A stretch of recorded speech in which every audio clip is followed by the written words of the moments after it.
La joie des Noyangevins à l'issue de leur rencontre contre Valence se passe de commentaires. Samedi soir, salle Jean-Bouin, les hommes de Tomislas Krizanovic ont vraisemblablement effectué un pas décisif vers la montée en D2.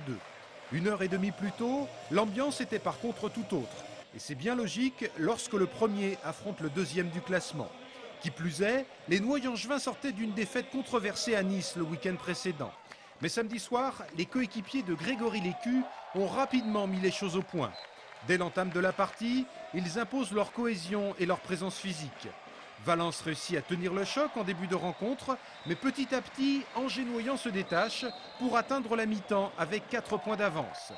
Le début de seconde période est plus laborieux et les joueurs de la Drôme vont même revenir à une longueur, 20-19 à la 42e minute de jeu. Mais il était dit que rien ne pouvait arrêter les Noyangevins samedi soir. Un dernier coup d'accélérateur et ces derniers s'imposent finalement 29-25 pour le plus grand bonheur de leurs supporters. Moi, ça fait 10 ans que je suis au club et ce genre de match, pour un joueur professionnel, c'est génial à vivre. Eux, c'était leur dernière carte pour espérer encore accrocher la première place, ou du moins la place de barragiste. Bon, on a eu des hauts et des bas, mais dans l'ensemble, je trouve qu'on a été solide et on mérite notre victoire. Si tous les Noyangevins ont globalement répondu présent samedi soir, une mention spéciale doit cependant être décernée au gardien Olivier Laz, auteur d'une partie dantesque dans les buts. Bah écoute, il n'y a pas grand chose à dire. 29-25 contre Valence.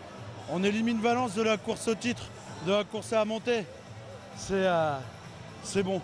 À 4 journées de la fin du championnat, Angers Noyant est plus que jamais en tête du classement, avec 2 points d'avance sur Châteauneuf et 3 sur Valence.